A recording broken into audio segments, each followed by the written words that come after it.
Vamos a seguir entonces con el desarrollo de este tema y muy asociado con las ideas que permitieron explicar el efecto fotoeléctrico está también la producción de rayos X. El mecanismo de producción de rayos X fue, digamos, encontrado por un físico alemán, Wilhelm Röntgen, allá por 1895 más o menos, y el armado experimental, el equipo, digamos, que permitía producir rayos X se ve esquemáticamente acá. Acá hay una fuente de alimentación que hace circular corriente por un material especial que tiene la propiedad de que cuando se calienta puede emitir electrones. Esto se denomina efecto termoiónico o termoeléctrico, y estos electrones que son expulsados como consecuencia del calentamiento del material se llaman termoelectrones. Este mecanismo es similar al efecto fotoeléctrico que habíamos estudiado en el tema anterior. La diferencia es que acá la energía que necesita ser entregada al electrón para que pueda escapar del metal no viene de una onda electromagnética o de un fotón incidente, sino que viene de un calor entregado a través de este proceso de calentamiento que ven del material que está conformando en este armado experimental el cátodo, ¿sí? En definitiva, el sistema, el aparato, digamos, tiene ciertas similitudes con el efecto fotoeléctrico. Estos electrones que tienen la suficiente energía térmica como para poder escapar del material, después son acelerados por una diferencia de potencial muy grande y son estrellados, frenados de una manera repentina por su impacto con el blanco, que es un material que conforma el ánodo de este dispositivo. Cuando estos electrones impactan y son frenados, hay una emisión de onda electromagnética o de fotones de altísima frecuencia, que es lo que, digamos, se conoce como rayos X. Digamos, este fenómeno, este experimento, se puede enfocar otra vez, como lo hicimos con el efecto fotoeléctrico, a través de, digamos, la teoría electromagnética clásica. Y la teoría electromagnética clásica lo que dice es que cuando estos electrones chocan con el ánodo y son frenados, tendría que haber una emisión de onda electromagnética en un amplio rango de frecuencia. Es decir, no hay por qué sospechar o esperar de que haya una frecuencia mínima o que haya una frecuencia determinada de estas ondas electromagnéticas, de estos rayos X, de estos fotones de rayos X. Lo que el resultado experimental muestra es otra vez todo lo contrario. Acá tenemos una curva que se puede obtener con ese equipo que acabamos de ver esquemáticamente. Aquí lo que estamos representando, como se ve, es la intensidad de esta radiación producida en función no de la frecuencia, sino de la longitud de onda. En definitiva, es lo mismo. Y lo que claramente resalta es que existe un valor de longitud de onda mínimo por debajo del cual no hay producción de radiación, independientemente de la, digamos, de la cantidad de electrones que sean producidos. Si hay una mínima frecuencia, entonces es absolutamente imposible obtener intensidad de radiación X. Después, a medida que la longitud de onda va aumentando, que la frecuencia va disminuyendo, aparece un pico característico que tiene que ver con la diferencia de potencial acelerador.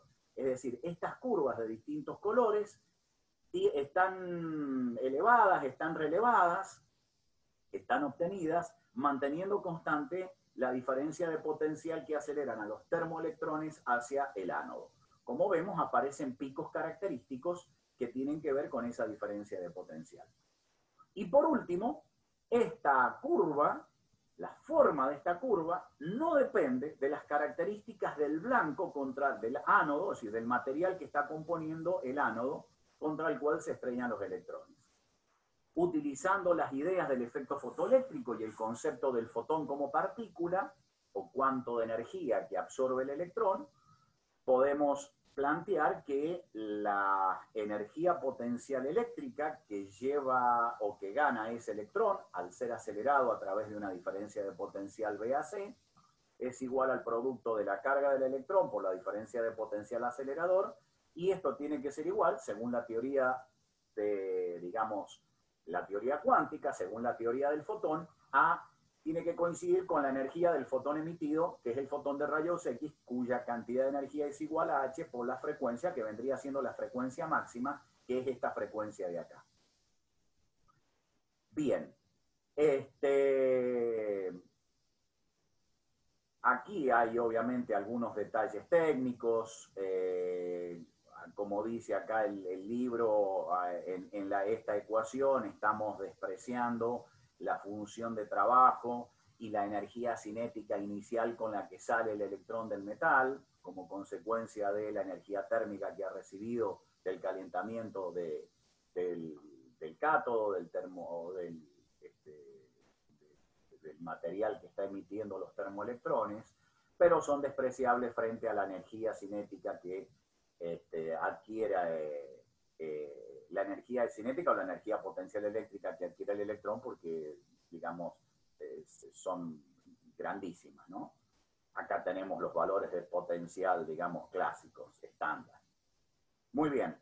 Esto entonces es el mecanismo de producción de la radiación de frenado o producción de rayos X. Acá tenemos un pequeño cálculo, sobre todo para calcular la longitud mínima. Repito, es independiente del material con que esté construido el blanco. Las aplicaciones de los rayos X las conocemos en la actualidad, es grandísima la aplicación que tiene, desde el mismo momento que fue descubierto, digamos, esta producción de rayos X, su aplicación sobre todo a la medicina fue casi instantánea.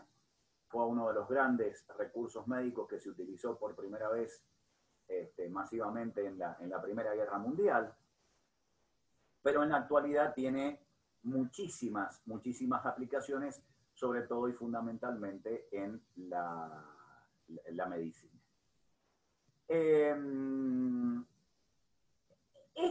Estas ideas del efecto fotoeléctrico y de los rayos X confirman, digamos, la existencia de este fotón como cuanto de energía, que es la cantidad de energía con la cual puede interactuar la onda electromagnética con la materia. Es decir, marca la forma a través de la cual interactúa.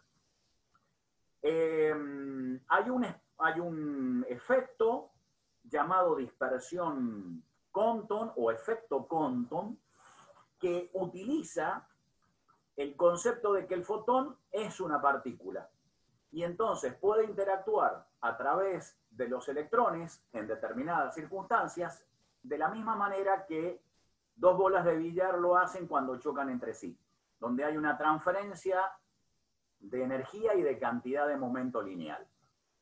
El efecto Compton o la dispersión Compton trata del problema de un fotón que viene viajando en una determinada dirección y choca con un electrón que originalmente se podría considerar que está en reposo.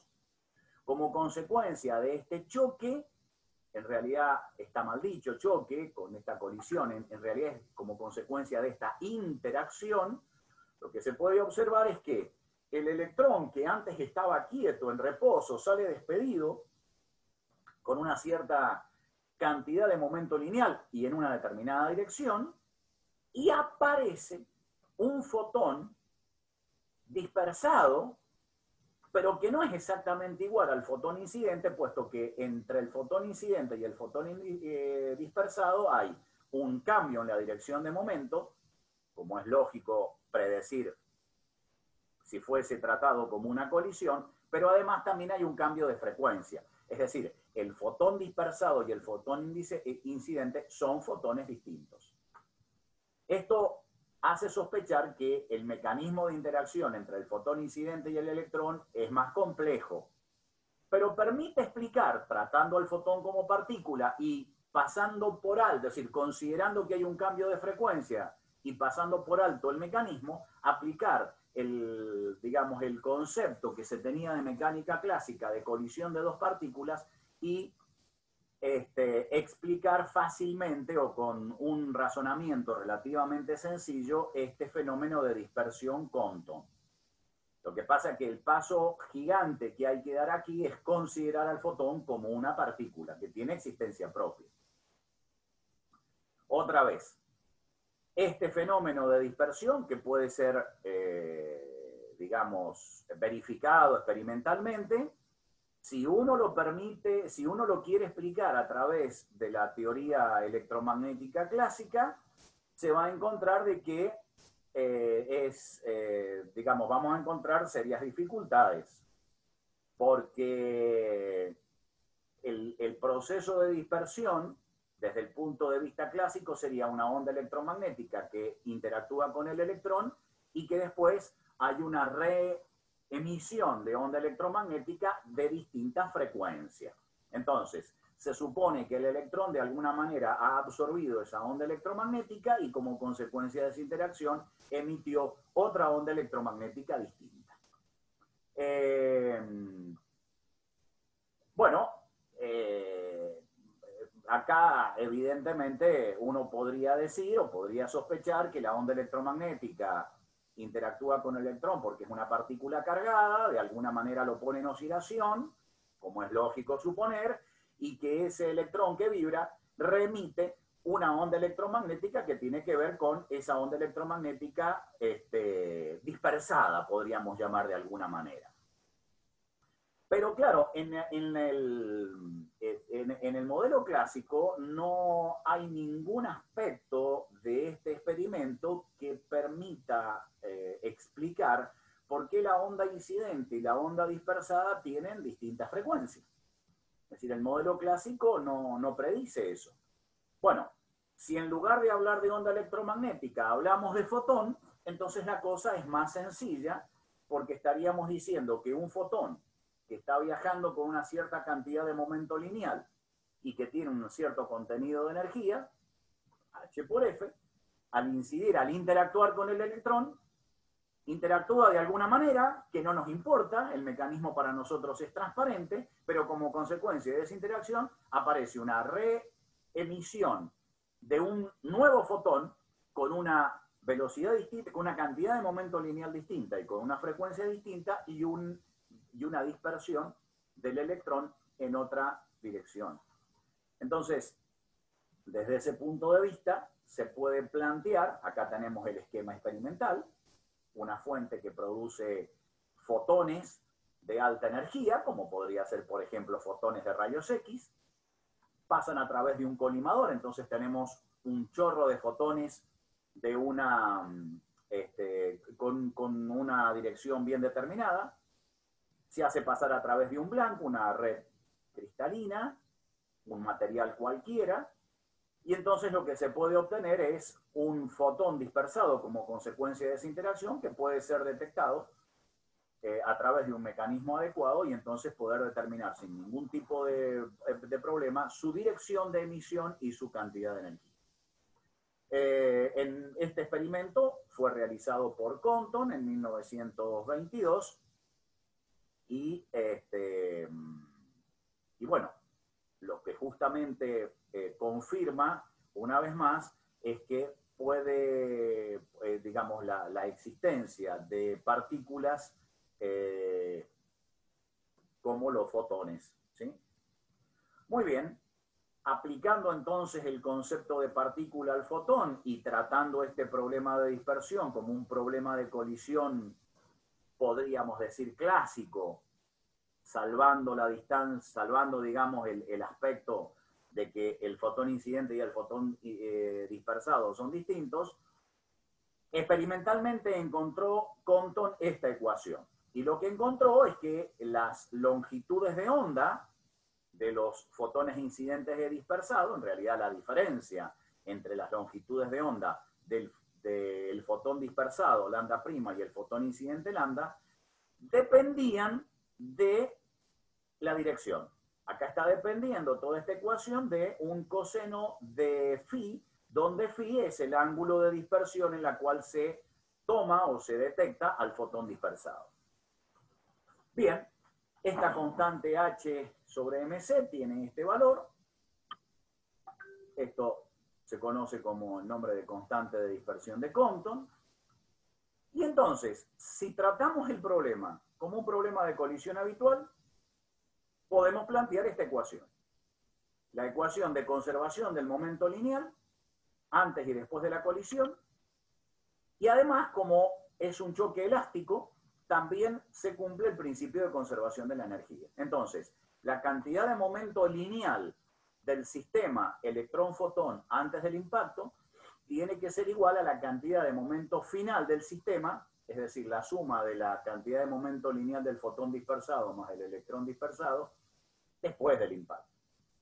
Como el fotón incidente, perdón, como el electrón inicialmente está quieto, no tiene momento lineal, entonces la cantidad de momento P del sistema, que es el momento lineal solamente del fotón, tiene que ser igual a la suma de el momento P', momento lineal del fotón dispersado, y el momento P sub E, que es el del electrón que ha sido emitido como consecuencia de ese choque.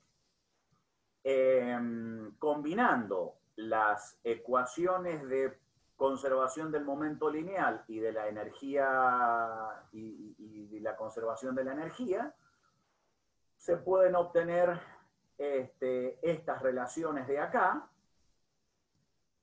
Hay que hacer unas cuentas bastante extensas, no demasiado complicadas, pero algebraicamente es un trabajo laborioso. Y en definitiva, aplicando estos dos principios, obtener esta ecuación de acá, que es lo que me da la relación que me dice que, de alguna manera, las cantidades de momento lineal de ambos fotones, el dispersado y el incidente, están dependiendo de la dirección de dispersión a través del coseno de phi. Si nosotros hacemos uso de la formulita que habíamos encontrado antes, que me vincula, que me relaciona la cantidad de momento lineal con la longitud de onda del fotón, y reemplazamos en esta expresión, obtenemos finalmente algo que no está hecho aquí, pero que se puede comprobar fácilmente. Sacamos factor común MC, P es H sobre lambda, entonces quedaría H y arriba lambda. Sacamos lambda como factor común y recuperamos, hemos obtenido de nuevo la fórmula que Compton encontró experimentalmente, confirmando de que efectivamente la teoría del fotón permite explicar, por lo menos en forma cualitativa, aunque no se mete con el mecanismo de interacción o con el mecanismo de transferencia, pero permite explicar el resultado experimental de Compton, confirmando la existencia del fotón como partícula. En el experimento se obtiene este tipo de curva, ¿sí? Acá tenemos la intensidad de la, de la radiación dispersada, de los fotones dispersados, en función de la longitud de onda, y en realidad se obtienen dos picos. Uno de mayor intensidad, que se produce justamente, que tiene una longitud de onda lambda prima. Bueno, evidentemente esto es la intensidad de radiación de los fotones dispersados, que tienen la longitud lambda prima. Y la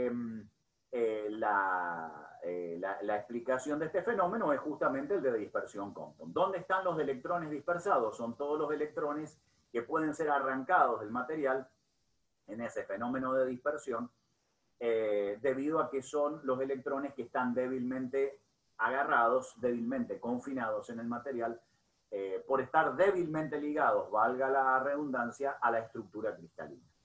Pero también se puede obtener en esa radiación, una radiación que presenta un segundo pico, en realidad sería un primer pico, ¿no? de menor intensidad que el pico principal a una longitud lambda cero. Esta longitud lambda cero es la longitud de onda de los rayos incidentes. Y esto es la dispersión que se produce de los fotones incidentes sin mover electrones debido al choque o al impacto de los fotones incidentes contra los electrones que están fuertemente agarrados por la estructura cristalina. Por eso aparecen los dos picos. Pero el de mayor intensidad corresponde al efecto Compton. Muy bien. Bueno, acá tenemos la producción de pares, que también puede ser explicado a través del efecto Compton. Este es un mecanismo o un fenómeno que se produce con fotones de muy alta energía, mucho más que las de rayos X. De hecho, son fotones de rayos gamma, que son posiblemente los fotones más energéticos que podemos encontrar en la naturaleza. Y bueno, el problema es que para poder explicarlo se necesita algunos conceptos un poco más profundos de mecánica cuántica que nosotros vamos a ir desarrollando en clases sucesivas. Por lo tanto, yo en este momento no voy a detenerme en la producción, lo que se denomina producción de pares, simplemente comentar, para que se entienda la complejidad, que es lo siguiente. En la producción de pares ya hay un mecanismo de interacción que de alguna manera hay que poder explicarlo, o tendríamos que explicarlo, porque no solamente hay un cambio de frecuencia en un fotón dispersado, sino que hay una destrucción o aniquilación y una aparición de nuevas partículas, ¿sí? Fíjense, en la producción de pares, un electrón y un positrón, ¿sí? Desaparecen completamente, o mejor dicho, dos fotones chocan entre sí y como consecuencia de ese choque, en realidad que no es un choque, vuelvo a insistir, hay que mirarlo como una interacción ahora mucho más compleja, aparece un electrón y un positrón. Bueno, ¿qué es lo que es el positrón? En principio todavía no hemos hablado de esto. El positrón es un electrón que tiene una partícula similar al electrón, pues que tiene la misma masa, tiene la misma carga, pero con signo contrario. Entonces, evidentemente es una partícula distinta. Estas partículas son predichas por la mecánica cuántica, ya vamos a ver en qué momento aparecen, pero esta producción de pares puede ser explicada a través de un efecto similar al efecto Compton, pero repito, como acá está la aparición de dos partículas distintas a través de la interacción de fotones, la cosa requiere otro tipo de conocimientos que los vamos a adquirir más adelante, por lo cual yo voy a dejar esto, lo voy a pasar por alto en este momento. Ya vamos a volver a analizarlo en algún punto del curso. Muy bien, perfecto. Hasta acá entonces lo que hemos visto es una serie de experimentos que han puesto en evidencia la existencia de una partícula llamada fotón y que permite, al ser concebida, al ser interpretada, al ser tratada como partícula, explicar un montón de fenómenos que si utilizáramos la teoría electromagnética clásica no lo podríamos entender. Muy bien.